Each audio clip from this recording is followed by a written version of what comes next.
ప్రియమైన దేవుని పిల్లారా, నా ఆత్మీయులారా, అందరికీ ప్రైజ్ ది లార్డ్.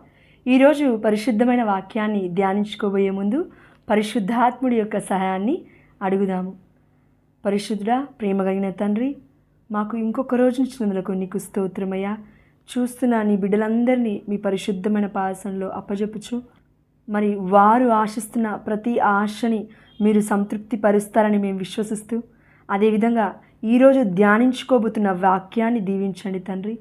దేవా, మీకు మహిమకరంగా, మీకు ఘనత తెచ్చే బిడ్డలుగా దేవా మమ్మల్ని అందరినీ ఆశీర్వదించమని ఈ రోజును మీరు మాకు ఇచ్చినారు తండ్రి. ఈ రోజును మీకు తిరిగి సమర్పిస్తూ దేవా, ఈ వాక్యాన్ని మేము ధ్యానించుకోబోతుండగా మా యొక్క హృదయాన్ని, మా నోటిని తండ్రి, మా చెవులను తండ్రి మీరు దర్శించమని, మాకు ఆధ్యాత్మికమైన హృదయాన్ని తెరిచి మీ యొక్క వాక్యాన్ని వినే కృపను మా అందరికీ దయచేయమని, ముఖ్యంగా తండ్రి నా నోటిని మీ అగ్నితో కాల్చి యేసయ్య పరిశుద్ధమైన మాటలు పలుకుటకు గాను నాకు అర్హతని దయచేయమని ఈ చిన్ని ప్రార్థనను నజరేయుడైన యేసుక్రీస్తు అతి పరిశుద్ధమైన నామమున, ఉన్నతమైన నామమున, ఘనమైన నామమున అడిగి పొందుకుంటున్నాము పరలోకపు తండ్రి.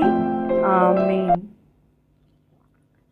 డిసెంబర్ 31వ తారీఖు మనము ఇయర్ మొత్తము ఎంతో ఆనందంగా, ఎంతో కష్టంగా, మన యొక్క జీవిత విధానంలో ఎన్నో ఒడిదుడుకులు చూస్తూ, దేవుడిపై ఆధారపడుతూ, ఇప్పటికీ దేవుణ్ణి అర్థిస్తూ, ప్రార్థిస్తూ ఇంతకాలం బ్రతికి ఉన్నాము అంటే దేవుడి కృప కదండి. ఎస్.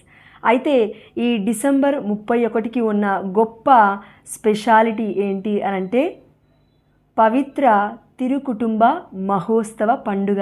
ఈరోజు మన కన్నతల్లి అయిన కథోలిక శ్రీసభ మనకు ఇచ్చిన గొప్ప అమూల్యమైన బహుమానము ఈ యొక్క పండుగ. ఎందుకంటే ఈ పండుగ ద్వారా దేవుడు మనతో ఎన్నో గొప్ప విషయాలు మాట్లాడాలని ఆశపడుతున్నాడు. అయితే ముందుగా మీ అందరికీ పవిత్ర తిరుకుటుంబ మహోత్సవ శుభాకాంక్షలు.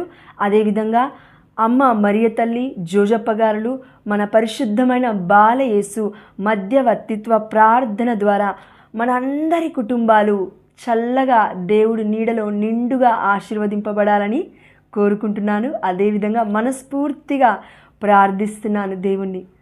అయితే పరిశుద్ధమైన గ్రంథంలో దేవుడి ఒక అమూల్యమైన మాటలు మనం విందాము. మత్తయి సువార్త 2వ అధ్యాయము 13వ వచనము. మత్తయి సువార్త 2వ అధ్యాయము 13వ వచనము. వారు వెళ్ళిన పిదప ప్రభుదూత యోసేపునకు కలలో కనిపించి, వారు అంటే ఎవరు అంటే ఇక్కడ మరి జ్ఞానులు వచ్చారు కదండి మన పుట్టిన బాలయేసుని దర్శించడానికి. వారు వచ్చి వెళ్ళిపోయిన తర్వాత ప్రభుదూత యోసేపునకు కలలో కనిపించి, శిశువును చంపుటకు హేరోదు వెతకబోచున్నారు, కావున నీవు లేచి బిడ్డని తల్లిని తీసుకొని ఐగుప్తునకు పారిపోయి నేను చెప్పు వరకు నువ్వు అచ్చటనే ఉండుము అని ఆదేశించెను.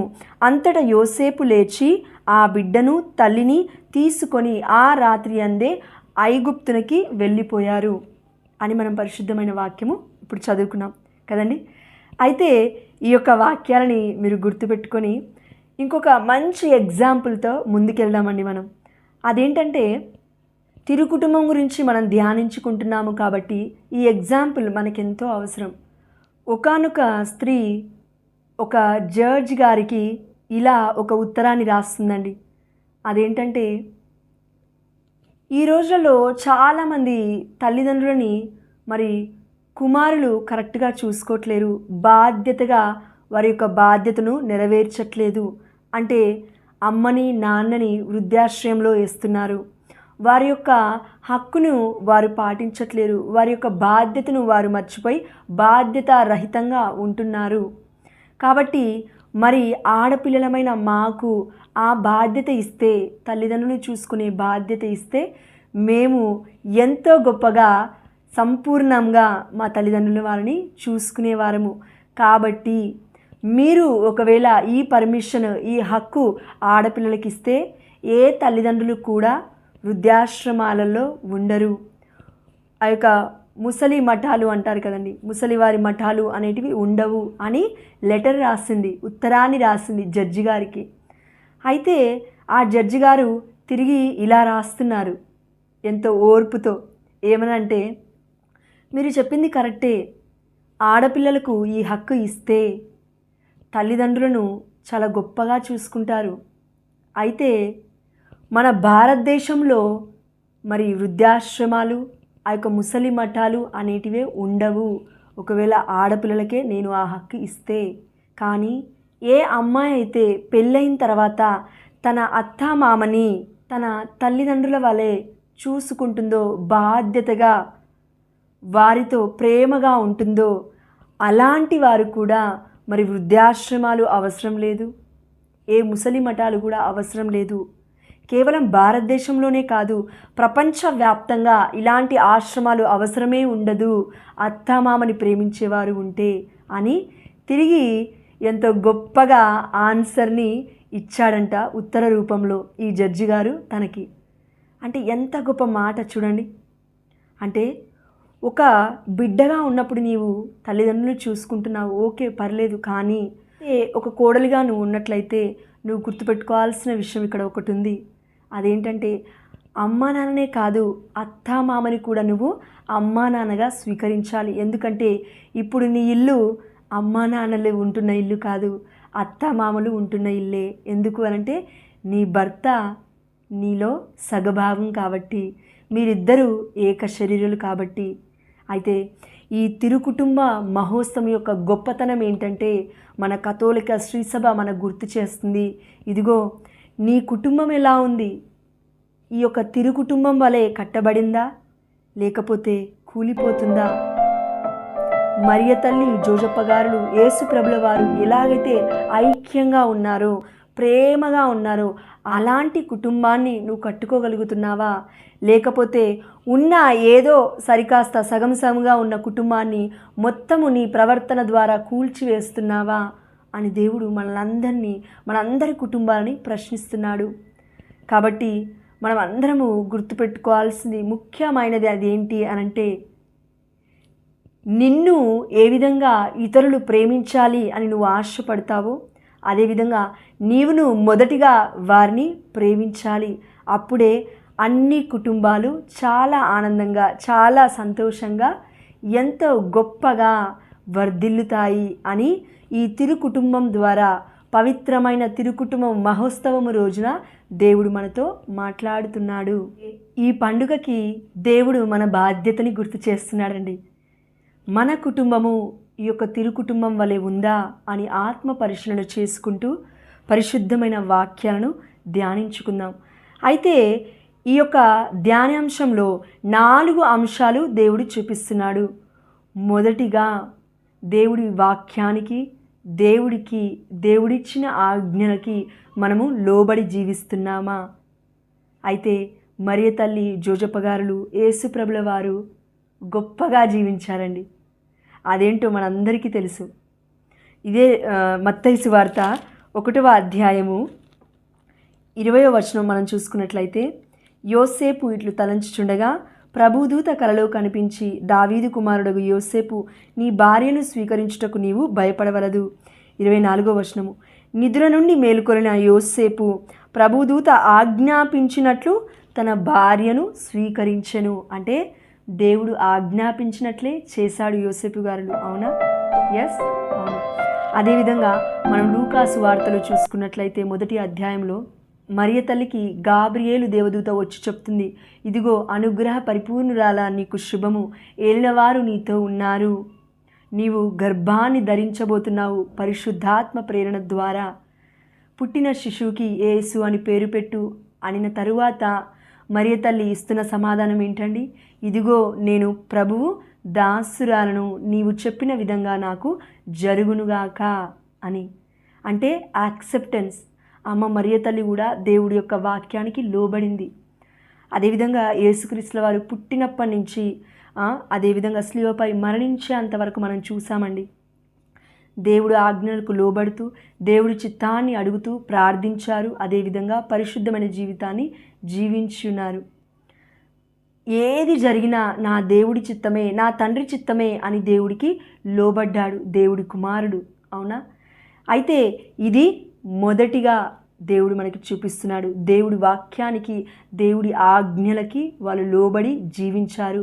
మరి మనము, మన కుటుంబము దేవుడి వాక్యాన్ని చదువుతుందా? దేవుడి చిత్తాన్ని అంగీకరిస్తుందా? దేవుడి ఆజ్ఞలకు లోబడి బ్రతుకుతుందా? మనము ఆత్మ పరిశీలన చేసుకోవాలి. రెండవ అంశం ఏంటంటే ప్రార్థనా జీవితము. మనము లూకాసు వార్త 2వ అధ్యాయము 41వ వచనం చూసుకున్నట్లయితే, ఆయన తల్లిదండ్రులు ప్రతి సంవత్సరము పాస్కా పండుగకు యెరూషలేమునకు వెళ్ళెడివారు. యేసు 12 ఏళ్ల వయస్సు గలవాడైనప్పుడు వారు తమ ఆచారము ప్రకారము పండుగకి వెళ్ళిరి. అంటే మరి 12 ఏండ్ల గల బాల యేసుతో అమ్మ మరియ తల్లి, యోసేపు గారులు యెరూషలేము దేవాలయానికి వెళ్తున్నారు పాస్కా పండగకి. అవునా? అంటే దేవుణ్ణి వాళ్ళు ప్రార్థిస్తున్నారు, వారు మర్చిపోకుండా దేవుణ్ణి ఆరాధిస్తున్నారు అని మనకి అర్థం కావాలి. అదేవిధంగా ఇదే లూకాసు వార్త 2వ అధ్యాయం 22వ వచనం మనం చూసుకున్నట్లయితే, మోషే చట్ట ప్రకారము వారి శుద్ధి కావించుకోవలసిన దినములు వచ్చినవి, ప్రతి తొలిచూలి మగబిడ్డ దేవునికి అర్పింపబడవలెను అని ప్రభు ధర్మశాస్త్రములో వ్రాయబడి ఉన్నట్లు మరియమ్మ యోసేపులు బాలుని యెరూషలేమునకు తీసుకొని పోయిరి. అంటే చూడండి, అదేవిధంగా 21వ వచనం చూడండి, 8 దినములు గడిచిన పిమ్మట శిశువునకు సున్నతి చేసి ఆ బాలుడు గర్భమునందు పడక పూర్వము దేవదూత సూచించినట్లు యేసు అని పేరు పెట్టిరి. అంటే దేవుడు ఏది చెప్తే అది చేస్తున్నారు. అదేవిధంగా దేవుణ్ణి ప్రార్థిస్తున్నారు. యెరూషలేముకి తూచా తప్పకుండా వారు వెళ్ళి దేవాలయంలోకి వెళ్ళి దేవుని వాళ్ళు ఆరాధిస్తున్నట్లు మనకి ఇక్కడ కనబడుతుంది. అయితే మరి దేవుడు అందుకే పరిశుద్ధమైన గ్రంథంలో యోసేపు గారిని నీతిమంతుడు అన్నాడు. అంత గొప్పగా బ్రతికాడు కాబట్టి. అదేవిధంగా మరియ తల్లిని అనుగ్రహ పరిపూర్ణురాలా అని సంబోధించాడు. అంటే దేవుడిపై ఆధారపడేవారిని, దేవుణ్ణి ఆశ్రయించేవారిని కదండి పరిశుద్ధమైన గ్రంథము ధన్యురాలు అంటుంది. ఎస్, అంటే మరియ తల్లి దేవుణ్ణి స్మరిస్తూనే ఉంది, తన మనసులో మనన చేసుకుంటూనే ఉంది అని పరిశుద్ధమైన గ్రంథంలో మనం ఎన్నో చోట్ల చూస్తున్నాము. అయితే ప్రార్థనా జీవితం అనేది మన జీవితంలో, మన కుటుంబంలో చాలా ముఖ్యమైనది. ఎందుకంటున్నాను ఈ మాట అంటే, 2వ జాన్ పాల్ పాపు గారు ఒక గొప్ప మాట అన్నారండి. ఏ కుటుంబం అయితే ప్రార్థిస్తుందో ఆ కుటుంబాన్ని దేవుడు కడతాడు. ఏ కుటుంబం అయితే దేవుణ్ణి మర్చిపోకుండా అర్థిస్తారో ఆ కుటుంబాన్ని దేవుడు నిలబెడతాడు అని. అయితే మన కుటుంబాలు ఈ రోజులలో కూలిపోతున్నాయంటే మొదటి కారణం ప్రార్థన లేకపోవడము. అయితే మన కుటుంబాలలో ప్రార్థన లేదు. అందుకే ఎన్నో కుటుంబాలు చూడండి ఈ రోజులలో విచ్ఛిన్నం అయిపోతున్నాయి. డివర్స్ అని, లేకపోతే అత్త కోడలకి గొడవలని, ఇలా అన్ని గొడవలండి. కుటుంబంలో అశాంతికరమైన పనులు, శాంతి సమాధానం లేని ఎన్నో ఆ యొక్క సిచ్యువేషన్స్. అందుకే దేవుడు చెప్తున్న గొప్ప మాట అండి, ఎక్కడైతే ప్రార్థన ఉంటుందో అక్కడ దేవుడు ఉంటాడు. ఎక్కడైతే దేవుడు ఉంటాడో అక్కడ ప్రేమ ఉంటుంది. ఎక్కడైతే ప్రేమ ఉంటుందో అక్కడ ఐక్యత ఉంటుంది. ఎక్కడైతే ఐక్యత ఉంటుందో అక్కడ శాంతి, సమాధానము, ఆయురారోగ్యాలు, అదేవిధంగా వారికి ఉన్న సంతానము కూడా యేసు నామములో, యేసు బాటలో వర్ధిల్లుతుంది. అదేవిధంగా మన తండ్రి ఎంతో గొప్పగా, మెండుగా ఆ కుటుంబాలను ఆశీర్వదిస్తాడు. అదేవిధంగా ప్రార్థనా జీవితం అనేది క్రైస్తవ జీవితానికి అతి ముఖ్యమైనది, ప్రాముఖ్యమైనది, ఎంతో గొప్పది అని చెప్పొచ్చు.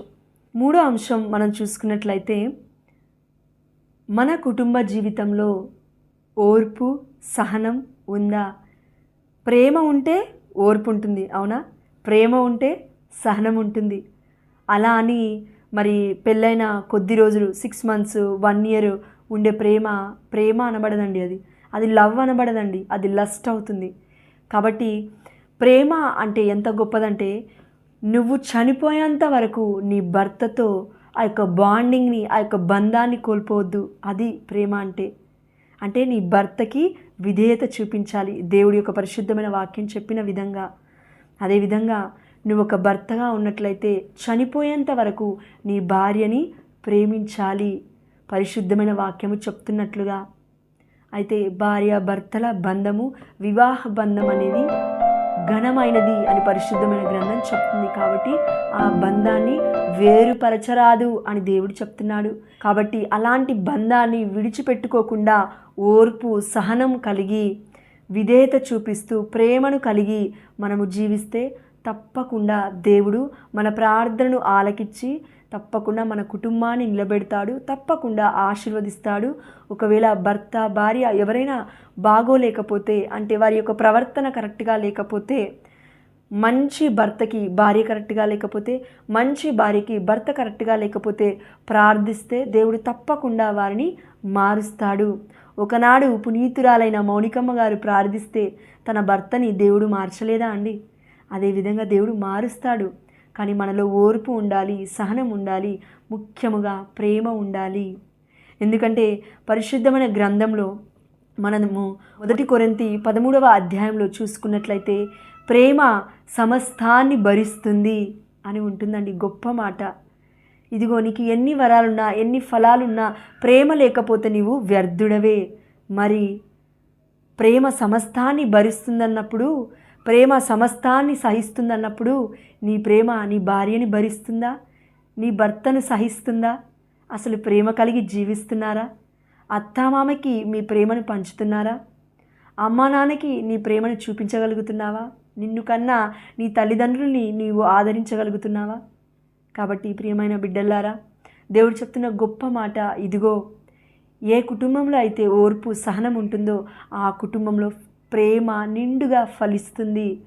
ఆ ప్రేమ ఇంకా గొప్పగా శాశ్వతమైన ప్రేమగా మారిపోవాలి అనంటే పరిశుద్ధాత్ముడి యొక్క ఆత్మ ఫలమైన ప్రేమ అనేది మనలో విత్తబడాలి. దానికోసం మన పరిశుద్ధాత్ముడి యొక్క సహాయము ఎల్లవెల్లలా మన ప్రార్థనలో అర్థించగలగాలి. అయితే ఈ ఓర్పు సహనానికి బెస్ట్ ఎగ్జాంపుల్ ఎవరంటే మనం చూడొచ్చు మరి మన పునీత జోజప్ప గారండి. మత్తయి సువార్త 1వ అధ్యాయము 19వ వచనము. ఆమె భర్తయగు యోసేపు నీతిమంతుడగుటచే మరియమ్మను బహిరంగముగా అవమానింప ఇష్టము లేక రహస్యముగా పరిత్యజించుటకు నిశ్చయించుకొనెను.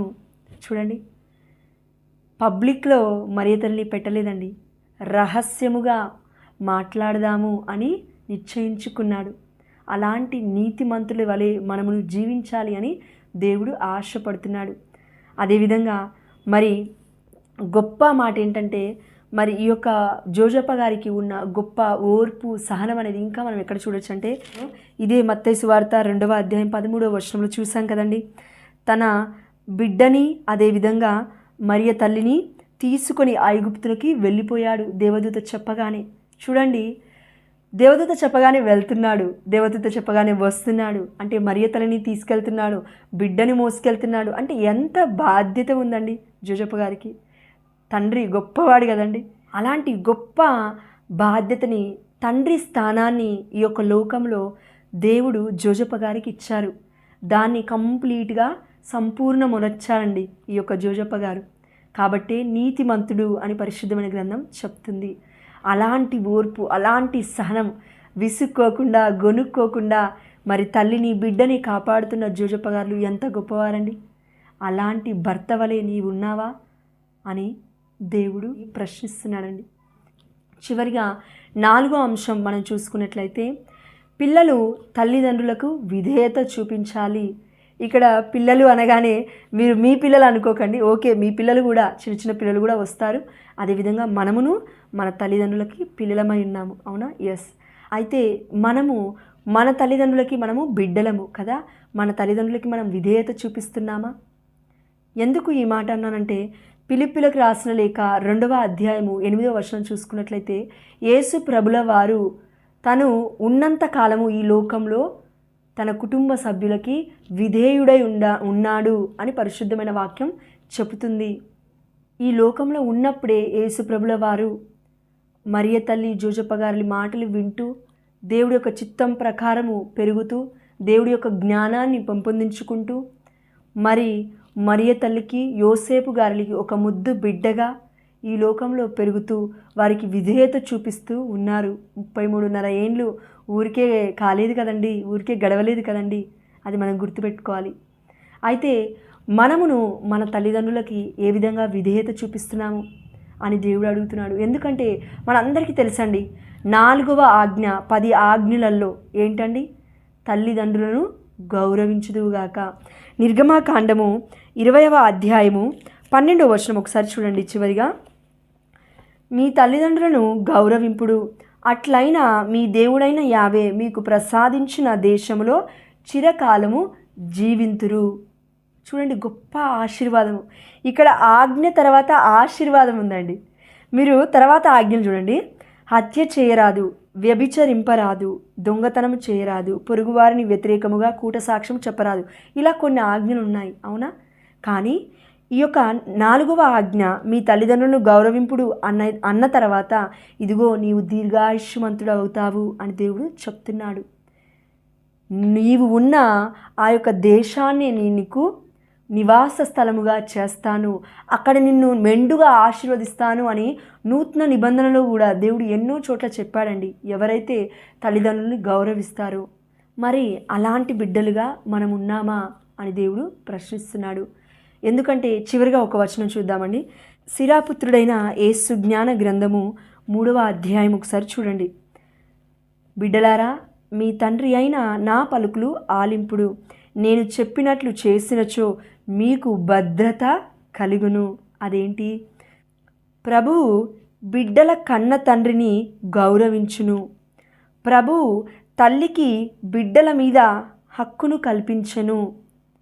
తండ్రిని గౌరవించువాడు తన పాపములకు ప్రాయశ్చిత్తము చేసుకొనినట్లే, తల్లిని సన్మానించువాడు నిధిని చేకూరినట్లే.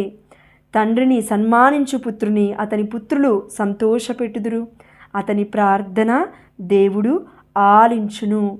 6వ వచనం, తండ్రిని ఆదరించువాడు దీర్ఘాయుష్మంతుడగును, తల్లిని సంతోషపెట్టువాడు దేవుడికి విధేయుడగునట్లే. చూడండి, ఎంత గొప్ప మాటలు అండి. అందుకే 3 ఆజ్ఞల తర్వాత 3 ఆజ్ఞలు దేవుడి గురించి చెప్తే 4వ ఆజ్ఞ ఎమ్మటే తల్లిదండ్రుల గురించి దేవుడు ఇస్తున్నాడు. కాబట్టి తల్లిదండ్రులు గొప్పగా మనల్ని పెంచున్నారు, ఎంతో కష్టపడి మనల్ని కానీ పెంచి ఉన్నారు, వారి యొక్క బాధ్యతను నిర్వర్తించి ఉన్నారు. అదేవిధంగా ఇప్పుడు నీవు తల్లివైనప్పుడు, నీవు తండ్రివైనప్పుడు ఆ బాధ్యత మనకు అర్థమవుతుంది కదండి. ఇప్పుడు మనం చేయాల్సింది ఏంటంటే, తల్లిదండ్రులు మర్చిపోకుండా, అదేవిధంగా నీ భర్తని కని పెంచిన నీ అత్తమామ యొక్క గొప్పతనం మర్చిపోకుండా, నీ అత్తమామని తల్లి తండ్రి వలె ప్రేమించమ్మా అని దేవుడి యొక్క వాక్యం చెప్తుంది. ఈ 4 అంశాలను దేవుడు ఈ తిరుకుటుంబ మహోత్సవం ద్వారా మనకు ఇస్తున్నాడు. కాబట్టి ఈ లక్షణాలు, ఈ గొప్ప ప్రార్థనా జీవితము, దేవుడి పట్ల, దేవుడి వాక్యం పట్ల విధేయత చూపిస్తూ, దేవుడి వాక్యాన్ని చిత్తానుసారంగా మనము జీవిస్తూ, దేవుని మర్చిపోకుండా, మన కుటుంబ సభ్యుల్ని మర్చిపోకుండా, దేవుడి దగ్గర పొందుకుంటున్న ఆ ప్రార్థనలో పొందుకుంటున్న ప్రేమని మనము మన తల్లిదండ్రులతో, మన అత్తమామతో, మన కుటుంబ సభ్యులకి కూడా పంచుతూ ఓర్పు సహనం కలిగి జీవించాలి అని దేవుడు ఈ తిరుకుటుంబ మహోత్సవ సందర్భంగా మనందరికీ తెలియజేస్తున్నాడు. కాబట్టి ప్రియమైన దేవుడి పిట్టలారా, ప్రతి ఒక్కరూ ఎవరెవరైతే మరి దూరంగా ఉంటున్నారో, తల్లిదండ్రులకి అత్తమామకి దూరంగా ఉంటున్నారో, వారందరూ గుర్తుపెట్టుకోవాల్సిన విషయం ఇక్కడ ఒకటి ఉంది. అదేంటంటే, నీవు ఎలా అయితే కొలుస్తావో నీవు అదే కొలతతో కొల్చబడతావు. నీవు నీ తల్లిదండ్రిని, అత్తామామని దూషించినట్లయితే నీకు పుట్టిన పిల్లలు నిన్ను దూషించే స్థితికి వెళ్ళిపోతారు అని పరిశుద్ధమైన వాక్యమే చెప్తుంది. ఎందుకంటే దీర్ఘాయుష్మంతుడు అవుతావు అంటే డబ్బుని సంపాదిస్తే దీర్ఘాయుష్మంతుడు అని ఎక్కడా దేవుడు చెప్పలేదండి. ఆస్తిపాస్తులు నేను నీకు ఇస్తాను. ఎప్పుడు ఇస్తా అన్నాడండి దేవుడు? ఇక్కడ మీరు చూడండి, గొప్ప వచనము. ఇదే సిరాపుత్రుడైన యేసు జ్ఞాన గ్రంథము 3వ అధ్యాయం 9వ వచనము. తండ్రి ఆశీస్సుల వలన బిడ్డల గృహములు వృద్ధి చెందును. గొప్ప మాట. తండ్రి ఆశీస్సుల వలన మనము వృద్ధి చెందుతామంట అండి. అదేవిధంగా ఇంకో ఒక మంచి వాక్యము, అదేవిధంగా బాధాకరమైన వాక్యము, తల్లి శాపము వలన పిల్లల కొంపలు కూలిపోవును. అందుకే తల్లి శాపం మంచిది కాదండి. తల్లి తండ్రుల బాధ, వారి యొక్క బాధ, వారి యొక్క వ్యధ, వారి యొక్క ఘోష, వారిని మనం బాధ పెడితే మనకి మంచిది కాదు. కాబట్టి నువ్వు దేవుడి యొక్క ప్రియమైన బిడ్డగా బ్రతకాలి అంటే, క్రైస్తవ బిడ్డగా జీవించాలి అంటే మొదటిగా నీలో మార్చుకోవాల్సింది ప్రేమ అనే విత్తనాన్ని నువ్వు నీ కుటుంబ సభ్యులలో నాటగలగాలి. వారు నిన్ను ప్రేమించాలని నువ్వు ఆశపడుతున్నావు కదా, మొదటిగా తిరిగి నువ్వు ప్రేమించు. అన్నీ నా దేవుడు సమస్తము సమకూడి జరుగునట్లు నిన్ను ఆశీర్వదింపజేస్తాడు. ఎందుకంటే తన చిత్తానుసారంగా తనను ప్రేమించు వారికి, దేవుడి యొక్క ఆజ్ఞను పాటించు వారికి దేవుడు అన్నీ సమస్తము సమకూడి జరిగిస్తాను అని రోమియోలకు రాసిన లేఖ 8వ అధ్యాయం 28వ వచనంలో చెప్తున్నాడు. దేవుడు ఈ చిన్ని వాక్యాన్ని దీవించి మన అందరి హృదయాన్ని కూడా తన ప్రేమతో నింపాలి అని, మన కుటుంబంలో కూడా ఎంతో గొప్ప మార్పులు ఈ న్యూ ఇయర్లో దేవుడు చేయాలని ఆశిస్తూ, ఈ నూతన సంవత్సరంలో అడుగు పెడుతూ మన దేవుణ్ణి ఆరాధిస్తూ ప్రార్థిస్తూ ఎల్లవేళలా దేవుణ్ణి స్తుతిస్తూ కృతజ్ఞతకు పూర్వకమైన హృదయంతో దేవుడి సన్నిధికి వెళుతూ మనమందరము ఆనందంగా జీవించాలి అని దేవుడు ఈ నూతన సంవత్సరంలో ఆశిస్తున్నాడు. దేవుడి యొక్క దేవాలయంలోకి వెళ్ళి దేవుణ్ణి అడుగుదాము. అయ్యా, నా కుటుంబంలో ఇలాంటి లోటుపాట్లు ఉన్నాయి తండ్రి, సరిచే అయ్యా, నేను నీకు లోబడతానయ్యా, నీ వాక్యం ప్రకారం జీవిస్తాను తండ్రి, నా భర్తని మార్చయ్యా, నా భార్యని మార్చు తండ్రి, నా అత్తమామని మార్చయ్యా, నా తల్లిదండ్రుని మార్చు తండ్రి, వారు నన్ను చూసుకోలేకపోతున్నారు, నేను వారిని చూసుకునేటట్లు మంచి మనస్సుని నాకు దయచేయ్యా అని మనం అందరం ప్రార్థించాలి అని దేవుడు కోరుకుంటున్నాడు. అయితే మరొక్కసారి మీ అందరికీ మరి పవిత్ర తిరుకుటుంబ మహోత్సవ శుభాకాంక్షలు తెలియజేస్తూ అందరికీ మరొక్కసారి happy new year to everyone who are watching this video right now. అదేవిధంగా ఎవరెవరైతే ఈ యొక్క వీడియోని ఈ సమయంలో చూస్తున్నారో వారందరికీ నూతన సంవత్సర శుభాకాంక్షలు. అదేవిధంగా దేవుడు మీ ఇంట్లో మీ యొక్క కుటుంబంలో గొప్ప నూతనకరమైన అద్భుత కార్యములు యేసు నామములో చేయాలని నేను మనస్ఫూర్తిగా కోరుకుంటూ మన అందరి కుటుంబాలను దేవుడు చల్లగా మెండుగా నిండుగా ఆశీర్వదించునుగాక. ఆమేన్. హల్లెలూయా. Praise the lord in Jesus precious name. Have a blessed day. Have a blessed year too. Amen.